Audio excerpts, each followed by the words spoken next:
ചിന്തയ്ക്കായി വേഗത്തിൽ ഒരു ഭാഗം വായിക്കുന്നു.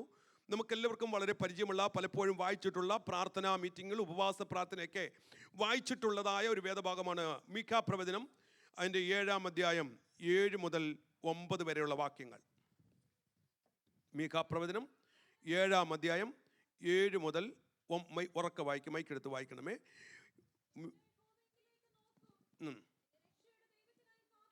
ആ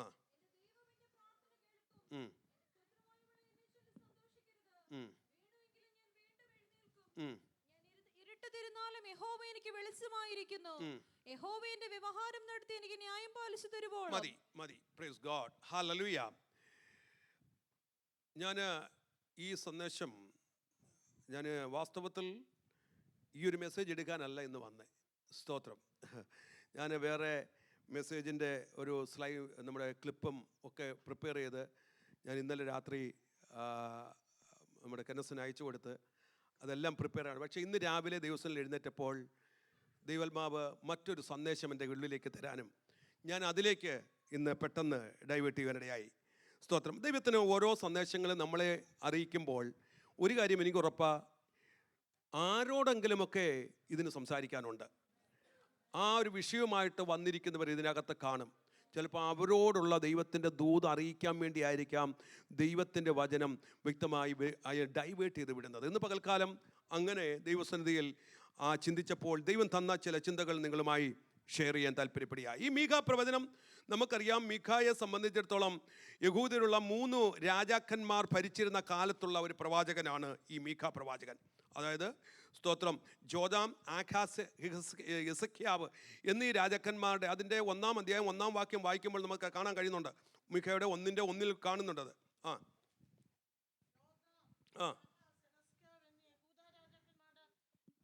മതി. അവരുടെ കാലത്ത് ജീവിച്ചിരുന്ന ഒരു പ്രവാചകനാണ് മീഖാ പ്രവാചകൻ.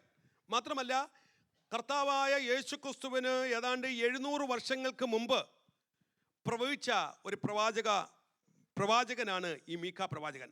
ഇതിൻ്റെ പശ്ചാത്തലം നമ്മൾ ചിന്തിച്ചാൽ 7 മുതലുള്ള വാക്യങ്ങൾ, അല്ലെങ്കിൽ 7-ാം അധ്യായത്തിൻ്റെ 1 മുതലുള്ള വാക്യങ്ങൾ നമ്മൾ ചിന്തിച്ചാൽ യഹൂദ ജനം ദൈവത്തിൽ നിന്ന് അന്യപ്പെട്ട് ദൈവികമായ ബന്ധമില്ലാതെ ദൈവത്തെ ആരാധിക്കാതെ ദൈവ വഴികൾ വിട്ട് മുന്നോട്ട് ജീവിക്കുന്ന ഒരു കാലഘട്ടം.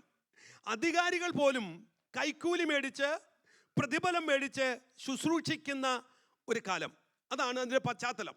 അങ്ങനെ അതിൻ്റെ ഓരോ വാക്യങ്ങൾ നമ്മൾ വായിക്കുമ്പോൾ നമുക്ക് കാണാൻ കഴിയും. സ്തോത്രം.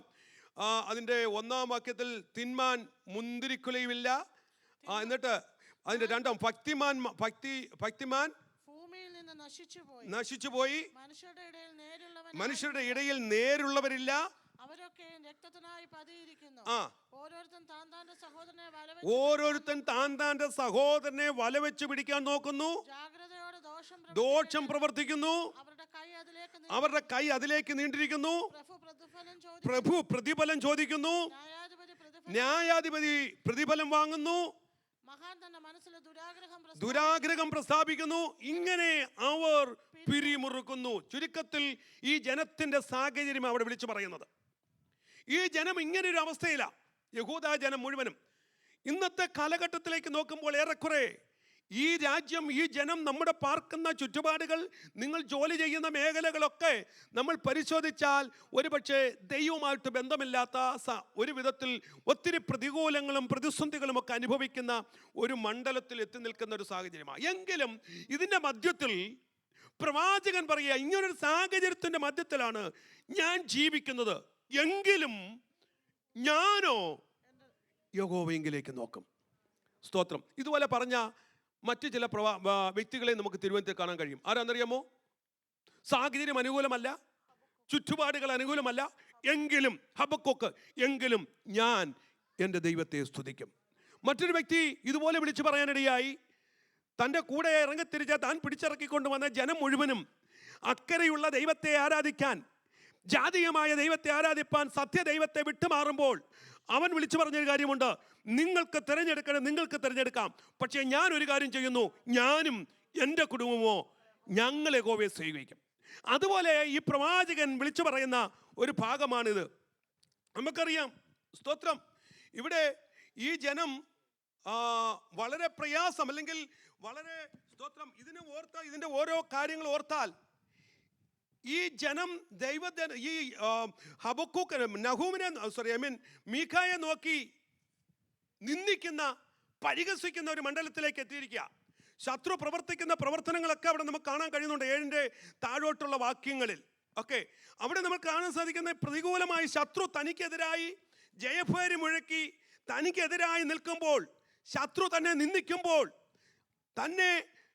തനിക്കെതിരെ ദോഷം നിരൂപിക്കുമ്പോൾ, അതിൻ്റെ മധ്യത്തിൽ പ്രവാചകൻ പറയുക, ഞാൻ ദൈവത്തിങ്കിലേക്ക് നോക്കും. ഹല്ലേലൂയ, സ്തോത്രം. ഇവിടെ നമ്മൾ ശ്രദ്ധിച്ചാൽ ആദ്യത്തെ വാക്യം ഇങ്ങനെ പറഞ്ഞിരിക്കുന്നത്, സ്തോത്രം, ഞാനോ യഹോവയെങ്കിലേക്ക് നോക്കും. ഇങ്ങനെ ഒരു സാഹചര്യത്തിൽ പ്രവാചകൻ പറയുക, ചുറ്റുപാടുകളൊന്നും അനുകൂലമല്ലെങ്കിലും ശത്രു എന്നെ നിന്ദനെണ്ണുമ്പോഴും, ശത്രു എന്നെ നിന്ദിക്കുമ്പോഴും, എനിക്കെതിരെ ദോഷം നിരൂപിക്കുമ്പോഴും ഞാൻ ദൈവത്തിങ്കിലേക്ക് നോക്കും.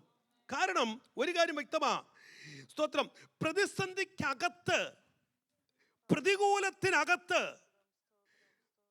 ദൈവത്തിങ്കിലേക്ക് നോക്കുന്ന ഒരു ഭക്തൻ. സ്തോത്രം.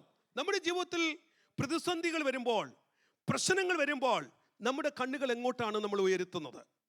ഇവിടെ ശ്രദ്ധിച്ചാൽ, സ്തോത്രം, എനിമി അല്ലെങ്കിൽ ശത്രു ആയവൻ സെലിബ്രേറ്റ് ചെയ്യുക. അവൻ കാണുന്നത് നിങ്ങളുടെ വീഴ്ചയാണ്, അവൻ കാണുന്നത് നിങ്ങളുടെ വീക്ക്നെസ് ആണ്, അവൻ കാണുന്നത് നിങ്ങൾ പ്രാർത്ഥിച്ചിട്ടും മറുപടി ഇല്ലാതിരിക്കുന്നതാണ്, അവൻ കാണുന്നത് നിങ്ങളുടെ പല വിഷയത്തിലും ദൈവം സൈലന്റ് ആയിരിക്കുന്നതാണ്. അതുകൊണ്ട് അവൻ വിളിച്ചു പറയുന്നു, അവൻ സന്തോഷിക്കുന്നു.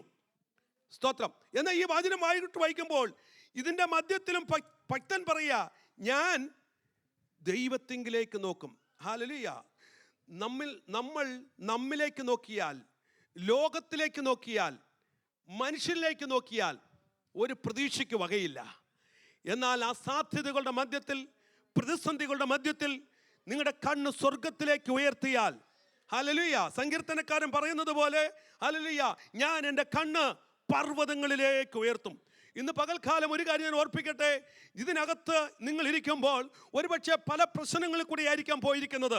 ഒത്തിരി പ്രതിസന്ധികൾ മുന്നിലുണ്ട്, ഒത്തിരി തടസ്സങ്ങൾ മുന്നിലുണ്ട്. പക്ഷേ ഇന്ന് പകൽ കണ്ണുകൾ സ്വർഗത്തിലേക്ക് ഉയർത്തിയാൻ തയ്യാറായാൽ, സ്തോത്രം, അവിടെ നിന്നാണ് വിടുതലുകൾ സംഭവിക്കുന്നത്. ഹല്ലേലൂയ.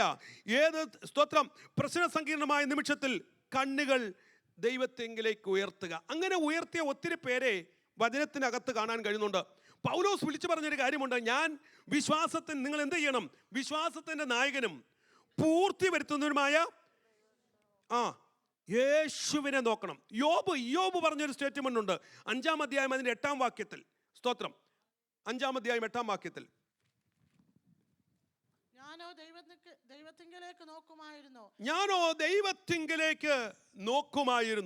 എന്റെ കാര്യം ദൈവത്തിങ്കിൽ ഏൽപ്പിക്കുമായിരുന്നു. മതി. ഞാനോ ദൈവത്തിങ്കിലേക്ക് നോക്കും, എൻ്റെ കണ്ണുകൾ സ്വർഗത്തിലേക്ക് ഉയർത്തും. ഇന്ന് പകൽക്കാലം ദൈവമക്കളെ, ജീവിതത്തിൻ്റെ നമ്മൾ രാവിലെ കേൾപ്പാനിടയായി ഹാഗാറിനെ കുറിച്ച്. അവർ നിലവിളിച്ചു, ദൈവം അവളെ കണ്ടു. ഇന്ന് പകൽക്കാലം ജീവിതത്തിൻ്റെ പ്രതികൂല ഘട്ടങ്ങളിൽ കണ്ണുകൾ സ്വർഗത്തിലേക്ക് ഉയർത്താമോ? ഒരു വിടുതൽ അവിടെ നിന്ന് നമുക്ക് കാണാൻ കഴിയും, ഒരു ദൈവപ്രവൃത്തി അവിടെ നിന്ന് നമുക്ക് കാണാൻ കഴിയും. നമ്മൾ ചെയ്യേണ്ട ഒറ്റ കാര്യമേ ഉള്ളൂ, പ്രതിസന്ധി വരുമ്പോൾ ചുറ്റുപാടുകളിലേക്കല്ല നോക്കേണ്ടുന്നേ, നമ്മുടെ സാഹചര്യത്തിലേക്കല്ല നോക്കേണ്ടുന്നേ, കടന്നു വരുന്ന പ്രശ്നത്തിലേക്കല്ല നോക്കേണ്ടുന്നേ. നമുക്ക് പ്രശ്നത്തിലേക്ക് നോക്കിയാൽ, ചുറ്റുപാടുകളിലേക്ക് നോക്കിയാൽ പ്രതീക്ഷയ്ക്ക് വകയില്ല. മീഖയ്ക്കറിയാം, മീഖ ചുറ്റുപാടുകളെ നോക്കിയാൽ ദൈവത്തെ വിളിക്കാൻ പറ്റത്തില്ല. പക്ഷേ ചുറ്റുപാടുകളിൽ നിന്ന് തൻ്റെ കണ്ണ് സ്വർഗത്തിലേക്ക് ഉയർത്തി. സ്തോത്രം. അപ്പോൾ ഒരു കാര്യം മനസ്സിലാക്കണം, ശത്രു നമ്മെക്കുറിച്ച് സന്തോഷിക്കുമ്പോൾ ശത്രു പല നിലയിലാണ് സന്തോഷിക്കുന്നത്. പക്ഷേ ശത്രുവിന് മനസ്സിലാക്കാൻ കഴിയാത്തൊരു കാര്യമുണ്ട്, ശത്രു കാണുന്നത് താൽക്കാലികമാണ്, പക്ഷേ ദൈവം നമുക്ക് വേണ്ടി ഒരുക്കുന്നതിനെ ശത്രുവിന് കാണാൻ പറ്റത്തില്ല. സ്തോത്രം, hallelujah. He does not see what God is preparing. ദൈവം നമുക്ക് വേണ്ടി പ്രിപ്പയർ ചെയ്യുന്നതിനെ നമുക്ക് കാണാൻ കഴിയത്തില്ല. സ്തോത്രം. മാത്രമല്ല, ശത്രു പലപ്പോഴും പറയും, ഇറ്റ്സ് ഓവർ, കഴിഞ്ഞു, ഇനി പ്രതീക്ഷയില്ല. പക്ഷേ കർത്താവ് പറയും, ഐ ജസ്റ്റ് സ്റ്റാർട്ടഡ്. ഹല്ലേലൂയ, ഞാൻ തുടങ്ങിയതേ ഉള്ളൂ. ആമേൻ, ഹല്ലേലൂയ. പ്രാർത്ഥനയ്ക്ക് മറുപടിയില്ലെന്ന് കാണുമ്പോൾ ശത്രു ഒരിക്കലെന്ന് പറയും, പ്രാർത്ഥിച്ചതുകൊണ്ട് പ്രയോജനമില്ല, മതി, ഇത്തിരി നാൾ പ്രാർത്ഥിച്ചില്ലേ, ഇത്തിരി നാൾ ദൈവത്തോട് വിളിച്ചല്ലേ, പക്ഷെ കർത്താവ് പറയും ഞാൻ പ്രവർത്തിക്കാൻ തുടങ്ങുന്നേ ഉള്ളൂ. ശത്രു പറയും സോവർ, ബട്ട് കർത്താവ് പറയുക ഐ ജസ്റ്റ് സ്റ്റാർട്ടഡ്. ഹല്ലേലൂയ. ഇന്ന് പകൽക്കാലം ഇതിനകത്തിരിക്കുമ്പോൾ ഒരു കാര്യം ഉറപ്പിച്ച് പറയണം. ആമേൻ. അല്ല, ശത്രുവായവൻ നിന്റെ ചെവിയിൽ വന്ന് മന്ത്രിക്കും. കർത്താവ് പലപ്പോഴും സൈലന്റ് ആണ്. പ്രാർത്ഥനയ്ക്ക് മറുപടിയില്ല, ചോദിക്കുന്നതിന് മറുപടിയില്ല. ദൈവത്തോട് ചോദിച്ചിട്ട് ഒരു ഉത്തരവും കിട്ടുന്നില്ല.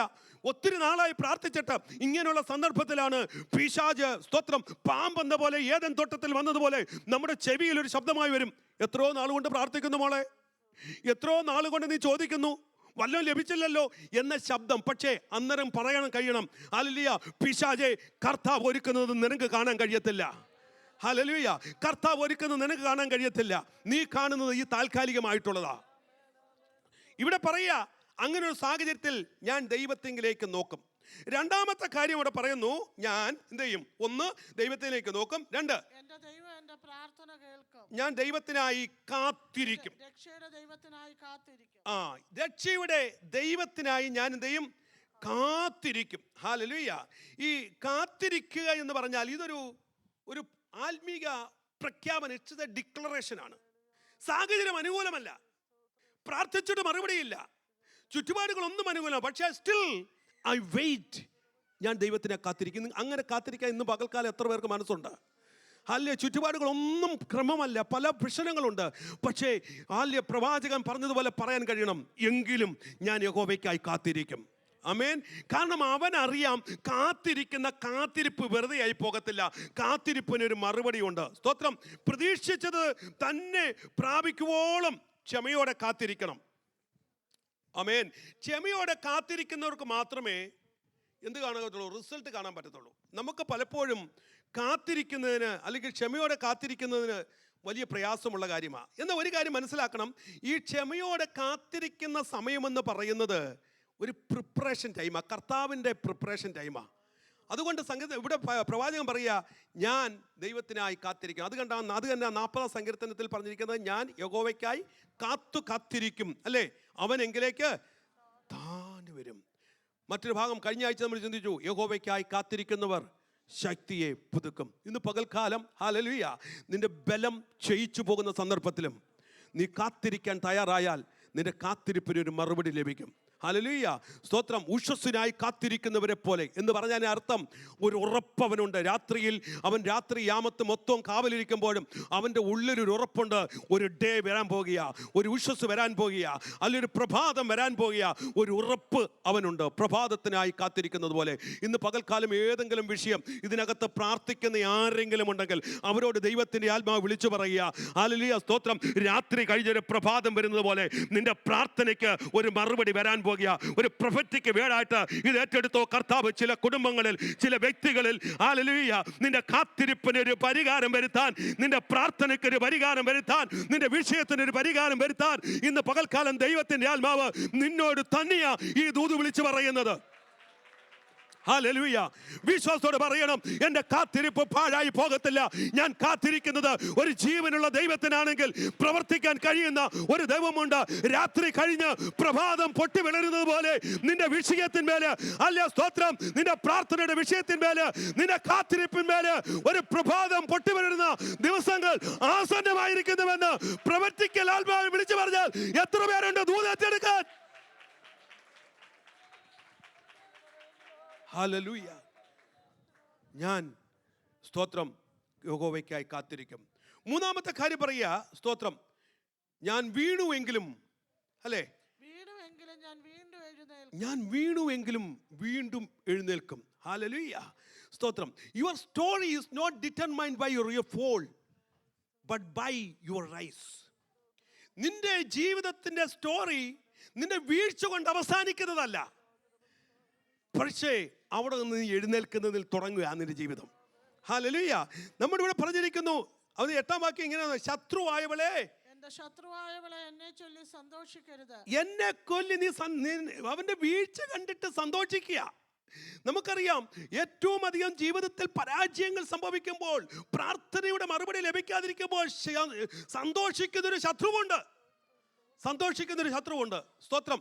പ്രത്യേകിച്ച് ദൈവമക്കളുടെ ജീവിതത്തിൽ എന്തെങ്കിലും സംഭവിച്ചാൽ സന്തോഷിക്കുന്നവരുണ്ട്, സന്തോഷിക്കുന്നവരുണ്ട്. അത് പൈശാചികമായ നേച്ചറാണ്. പൈശാചികനാണ് ദൈവമക്കളുടെ വീഴ്ചയിൽ സന്തോഷിക്കുന്നത്. സ്തോത്രം. ഇവിടെ പറയാ, ശത്രുവായവളെ നീ സന്തോഷിക്കുന്നത് നിർത്ത്. ഞാൻ വീണുവെങ്കിലും എൻ്റെ വീഴ്ച കണ്ടിട്ട് നീ സന്തോഷിക്കുന്നു, പക്ഷേ ഞാൻ വീണെടുത്ത് കിടക്കത്തില്ല. എന്നെ പിടിച്ചുയർത്തുന്ന ഒരു കർത്താവുണ്ട്. ഇന്ന് പകൽക്കാലം വീഴാൻ സാധ്യതയുണ്ട്, വീണുപോകും, പക്ഷേ വീണെടുത്ത് നിന്നെ ഉയർപ്പിക്കാൻ കഴിയുന്ന ഒരു ദൈവം ഇതിനകത്ത് വന്നിട്ടുണ്ട്. ഇന്ന് പകൽക്കാലം ഏതെങ്കിലും ജീവിതത്തിന്റെ മണ്ഡലങ്ങളിൽ വീഴ്ച സംഭവിച്ചെങ്കിൽ അവിടെ നിന്ന് നിന്നെ പിടിച്ചുയർത്തുന്ന, hallelujah, hallelujah, God lift you, God restore you, God strengthen you. ഇന്ന് പകൽക്കാലം നിന്നെ പിടിച്ചുയർത്താൻ കഴിയുന്ന, ഇവിടെ പറയാ, വീണുവെങ്കിലും ഞാൻ എഴുന്നേൽക്കും. ദൈവഹിതപ്രകാരം താഴ്ച വന്നാലും ശത്രു സന്തോഷിക്കും, പക്ഷേ വീണെടുത്ത് കിടക്കാനല്ല, അവിടെ നിന്ന് നമ്മെ പിടിച്ചെഴുന്നേൽപ്പിക്കുന്ന ഒരു കർത്താവ്. ഇവിടെ പറയാ, സ്തോത്രം, നീ സന്തോഷിക്കണ്ട, ഞാൻ വീണാലും എന്ത് ചെയ്യും? എഴുന്നേൽക്കും. ഞാൻ വീണാലും എഴുന്നേൽക്കും. സ്തോത്രം. സമയം മുന്നോട്ട് പോകുക. അടുത്ത ഭാഗം പറഞ്ഞിരിക്കുന്നു ഇങ്ങനെയാണ്, ഞാൻ ഇരുട്ടത്തിരുന്നാൽ യഹോവ എനിക്ക് വെളിച്ചമായി, ഞാൻ ഇരുട്ടത്തിരുന്നാലും യഹോവ എനിക്ക് വെളിച്ചമായിരിക്കും. Turn my darkness into light. ഇരുളത്തിൽ ഇരുന്നാൽ, ഇപ്പോൾ പ്രവാചകന്റെ സ്ഥിതി ഒരു ഇരുളിന്റെ മണ്ഡലമാ, മറുപടി ഇല്ലാത്തൊരു മണ്ഡലമാ, ചോദിച്ചിട്ട് ഉത്തരവില്ലാത്തൊരു മണ്ഡലമാ, ജനം മുഴുവനും പാപത്തിൽ കഴിഞ്ഞുകൂടുന്നൊരു മണ്ഡലമാ. It's a completely the darkest stage, ഒരു ഇരുളിന്റെ അന്തരീക്ഷം. എന്താണ് ഈ ഇരുൾ റെപ്രസെന്റ് ചെയ്യുന്നത്? Darkness represent the confusion, darkness represent the delay, the shame, unanswered prayer, season where God is silent. That is the darkest stage. ഞാൻ ഒന്നുകൂടെ പറയാം. The darkness represents the confusion. The darkness represents the delay, shame, unanswered prayer, season where God seems to silent. ഇന്ന് പകൽക്കാലം ചിന്തിച്ചു നോക്കിയേ, ഇതുപോലെ ഏതെങ്കിലും അവസ്ഥയിലുണ്ടോ? നിന്നയുടെ ഭാരം വഹിക്കുന്ന, പ്രാർത്ഥിച്ചിട്ടും മറുപടി കിട്ടാതിരിക്കുന്ന, കർത്താവേ നീ എൻ്റെ പ്രാർത്ഥന കേൾക്കുന്നില്ലയോ എന്ന് ചോദിച്ചു പോകുന്ന, that's a darkest stage. ഇന്ന് പകൽക്കാലം ഇതിനകത്തിരിക്കുന്ന ഇരുളിൻ്റെ അനുഭവങ്ങൾ കൂടെ കടന്നു പോകുന്ന ആരോടെങ്കിലും ദൈവത്തിൻ്റെ ആത്മാവിന് ചിലത് പറയാനുണ്ട്. നീ ഇത്തിരി നാൾ കൊണ്ട് ചോദിക്കുക, ബട്ട് നോ ആൻസർ. നിങ്ങൾക്ക് തോന്നിയിട്ടില്ലേ കർത്താവ് എൻ്റെ പ്രാർത്ഥന കേൾക്കുന്നില്ല എന്നൊരു ചിന്ത? ഞാൻ ചോദിച്ചിട്ട് മറുപടി ലഭിക്കുന്നില്ല എന്നൊരു ചിന്ത? Why God you are silent എന്ന് തോന്നുന്ന ഒരു ചിന്ത? The stage which you can't hear a single word, that's the darkest stage of your life. ഇന്ന് പകൽക്കാലം ഇതിനകത്തിരിക്കുമ്പോൾ ആരുടെയെങ്കിലും ജീവിതത്തിൽ ഒരു ഡാർക്കസ്റ്റ് സ്റ്റേജുകൾ പോകുന്നെങ്കിൽ, കർത്താവ് വാഗ്ദത്തം പറഞ്ഞു, we are not seeing, ഒരു മറുപടി കാണുന്നില്ല. ഒത്തിരി നാളുകൊണ്ട് പല ആവർത്തി വാഗ്ദത്തം കേട്ടു, മറുപടി കാണുന്നില്ല. ഒത്തിരി നാൾ കൊണ്ട് പ്രാർത്ഥിച്ചു, മറുപടി കാണുന്നില്ല. ഒത്തിരി നാള് കാത്തിരുന്നു, ഒന്നും കാണുന്നില്ല. That is A darkest stage. അടുത്ത വാക്യം പറയുക, അങ്ങനെയാണെങ്കിലും എന്ത് ചെയ്യുന്നറിയോ?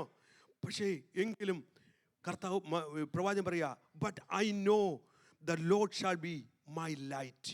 എങ്കിലും ദൈവം എൻ്റെ വെളിച്ചമായിരിക്കും. ഇന്ന് പകൽക്കാലം ഈ ഒരു ഡാർക്കസ്റ്റ് സ്റ്റേജിൽ കൂടെ പോകുന്ന ആരെങ്കിലും ഉണ്ടെങ്കിൽ കൈ ഉയർത്തി വിളിച്ചു പറയണം, കർത്താവ് എനിക്ക് വെളിച്ചമായിരിക്കും, കർത്താവ് എനിക്ക് വെളിച്ചമായിരിക്കും. Hallelujah. When God is light, God became your clarity. God became your direction. God becomes your strength. ഇന്ന് പകൽക്കാലം അങ്ങനെ സ്റ്റേജിൽ പറയുമ്പോൾ, അങ്ങനെ ഒരു ഡാർക്കസ്റ്റ് സ്റ്റേജിലാണെങ്കിൽ വിശ്വാസത്തോടെ പറയണം, എൻ്റെ കർത്താവ് എനിക്ക് വെളിച്ചമായിരിക്കും. വെളിച്ചമെന്ന് പറയുന്നത് സ്തോത്രം ഇരുള് മാറുന്ന നിമിഷമാണ്. വെളിച്ചമെന്ന് പറയുന്നത് ഡയറക്ഷൻ കിട്ടുന്ന നിമിഷമാണ്. വെളിച്ചമെന്ന് പറയുന്നത് ഈ കാലിലെ കാണാൻ കഴിയാത്തതിനെ കാണുന്ന നിമിഷമാണ്. അർത്ഥം മനസ്സിലാവുന്നുണ്ടോ? ഇന്നലെ വരെ നീ പ്രാർത്ഥിച്ചിട്ട മറുപടി കാണാൻ കഴിഞ്ഞിട്ടില്ലെങ്കിൽ, അല്ല ഇന്ന് വിളിച്ചു പറ, കർത്താവിന്റെ വെളിച്ചമാ. അല്ലേ ഇന്നലെ വരെ ഒരു രാത്രി എന്ന് പറയുന്നത് ശാന്തതയുടെ നിമിഷമാണെങ്കിൽ, അല്ലെ വെളിച്ചം എന്ന് പറയുന്നത് ചിലതിന്റെ വെളിപ്പാടിന്റെ സ്തോത്രം നിമിഷമാ. ഇന്ന് പകൽക്കാലം ദൈവാത്മാവ് അറിയാ, ഇരുളിനകത്തിരുന്ന ചിലരോട് ദൈവത്തിന്റെ ആത്മാവ് സംസാരിക്കുന്നു. അല്ലെ ദൈവം നിനക്ക് വെളിച്ചമാകാൻ പോകുകയാ. ഹല്ലേലൂയ. ഇതിനകത്ത് ഹല്ലേലൂയ, അല്ലെ കർത്താവ് നിങ്ങൾക്ക് വെളിച്ചമായിരിക്കും. Your darkness is not your destiny. Your fall is not your future. മനസ്സിലാക്കണം, അതല്ല നിന്റെ അവസാനം. ഇരുളല്ല നിന്റെ അവസാനം. നമ്മൾ വിളിച്ചു പറയണം, യഹോവ എനിക്ക് വെളിച്ചമായിരിക്കും. ഇരുട്ടത്ത് നടന്നാലും യഹോവ എനിക്ക് വെളിച്ചമായിരിക്കും. ഹല്ലേലൂയ. ഒത്തിരി വാക്യങ്ങൾ പറയുവാനുണ്ട്, ഞാൻ വിവരിക്കുന്നില്ല. അടുത്ത ഭാഗം പറയുന്നു, യഹോവ എൻ്റെ വ്യവഹാരം നടത്തി എനിക്ക് ന്യായം പാലിച്ചു തരും എന്ന് പറഞ്ഞാൽ എൻ്റെ കാര്യം കർത്താവ് ഏറ്റെടുക്കുമെന്നാ. എൻ്റെ കാര്യം ഇത്രയും പറഞ്ഞിട്ട് പ്രവാചകൻ പറയുക, സ്തോത്രം, എനിക്ക് ഒരു കാര്യം ഉറപ്പുണ്ട്, സാഹചര്യം അനുകൂലമല്ല, ചുറ്റുപാടുകൾ അനുകൂലമല്ല, ശത്രു എന്നെക്കുറിച്ച് സന്തോഷിക്കുന്നുണ്ട്, ശത്രു എന്നെ നിന്ദിക്കുന്നുണ്ട്, സ്തോത്രം, ശത്രു ആയവൾ അല്ലെങ്കിൽ എനിക്കെതിരെ ദോഷം നിരൂപിക്കുന്നുണ്ട്.